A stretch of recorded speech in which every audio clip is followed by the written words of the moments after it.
Reporter breaking. നടിയെ ആക്രമിച്ച കേസിൽ ദിലീപ് ഉൾപ്പെടെയുള്ളവരെ വെറുതെ വിട്ടതിനെതിരായ വിചാരണ കോടതി വിധി ചോദ്യം ചെയ്ത് പ്രോസിക്യൂഷൻ ഉടൻ ഹൈക്കോടതിയെ സമീപിക്കും. 2-3 ദിവസത്തിനകം അപ്പീൽ ഹൈക്കോടതിയിൽ സമർപ്പിക്കും. കോടതി കസ്റ്റഡിയിൽ മെമ്മറി കാർഡ് പരിശോധിച്ച സംഭവത്തിലും അതിജീവിതയ്ക്ക് നീതി കിട്ടിയിട്ടില്ല. ഹൈക്കോടതി അന്വേഷണത്തിന് ഉത്തരവിട്ടെങ്കിലും തുടർ നടപടികൾ പാതി വഴിയിലായി.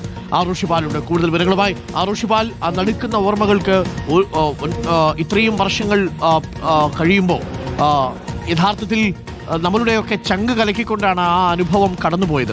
നമ്മളൊക്കെ അതിനുവേണ്ടിയുള്ള പോരാട്ടത്തിൽ ഒരു പരിധിക്കും അപ്പുറത്തേക്ക് അതിജീവിതയ്ക്ക് നീതി കിട്ടും എന്ന് പ്രതീക്ഷിച്ചു. പക്ഷേ നിർഭാഗ്യവശാൽ അതുണ്ടായില്ല.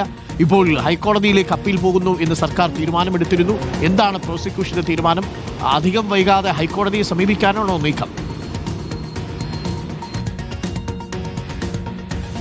അരുൺകുമാർ, 2017 ഫെബ്രുവരി 17 ഇതുപോലെയുള്ള ഒരു രാത്രി, ഇതുപോലെ ഉള്ള ഒരു ദിവസം, അന്ന് രാത്രി 10 മണിക്കാണ് തൃശ്ശൂരിൽ നിന്നും കൊച്ചിയിലേക്ക് വരുമ്പോൾ നടിയെ തട്ടിക്കൊണ്ടുപോയി ഇങ്ങനെ ബലാത്സംഗത്തിന് ഇരയാക്കുന്നതും ആ വലിയ ക്രൂരകൃത്യം. അത് തൊട്ടുപിറ്റിയെന്ന് 18-ാം തീയതി രാവിലെയാണ് കേരളം അറിഞ്ഞത്.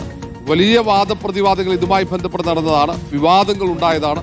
അങ്ങനെ 9 വർഷം പൂർത്തിയാകുമ്പോഴും ആ പെൺകുട്ടിക്ക് ഇതുവരെ നീതി ലഭിച്ചിട്ടില്ല എന്ന് തന്നെയാണ് കേരള പൊതുസമൂഹം വിലയിരുത്തുന്നത്. ഏതായാലും പ്രോസിക്യൂഷൻ അപ്പീൽ തയ്യാറാക്കി കഴിഞ്ഞു. അതിന്റെ സൂക്ഷ്മ പരിശോധന നടക്കുകയാണ്. 2-3 ദിവസത്തിനകം തന്നെ ഹൈക്കോടതിയിൽ അപ്പീൽ സമർപ്പിക്കും എന്നാണ് അറിയാൻ കഴിയുന്നത്. അതിൽ ആദ്യഘട്ടത്തിൽ ഈ 6 പ്രതികളുടെ ശിക്ഷ വർദ്ധിപ്പിക്കണമെന്നാണ്. അവർക്ക് 20 വർഷത്തെ തടവാണ്, അത് ജീവപര്യന്തമാക്കി ഉയർത്തണം എന്ന ആവശ്യം.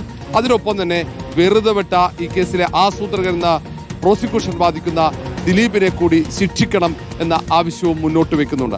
ഏതായാലും 2-3 ദിവസത്തിനകം തന്നെ അപ്പീൽ ഹൈക്കോടതിയിലെത്തും. ഈ അപ്പീലിൽ ഹൈക്കോടതി എടുക്കുന്ന നിലപാട് നടി ആക്രമിക്കപ്പെട്ട കേസിൽ ഏറ്റവും നിർണായകമാകും. ഇന്ന് ഏതായാലും സംസ്ഥാനത്ത് വുമൻ ആൻഡ് സിനിമ കളക്റ്റീവിന്റെ നേതൃത്വത്തിൽ 3 ഇടങ്ങളിൽ ഐക്യദാർഢ്യ സദസ്സുകൾ സംഘടിപ്പിക്കുന്നുണ്ട്.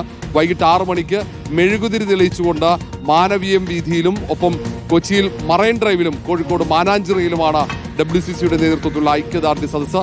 അവൾക്കൊപ്പമാണ് കേരളമെന്ന് ഒരിക്കൽ കൂടി ഇന്ന് വൈകിട്ട് ഓർമ്മപ്പെടുത്തുകയാണ് അരുൺകുമാർ. Thank you. റോഷിപാലാണ് വിവരങ്ങൾ നൽകിയത്.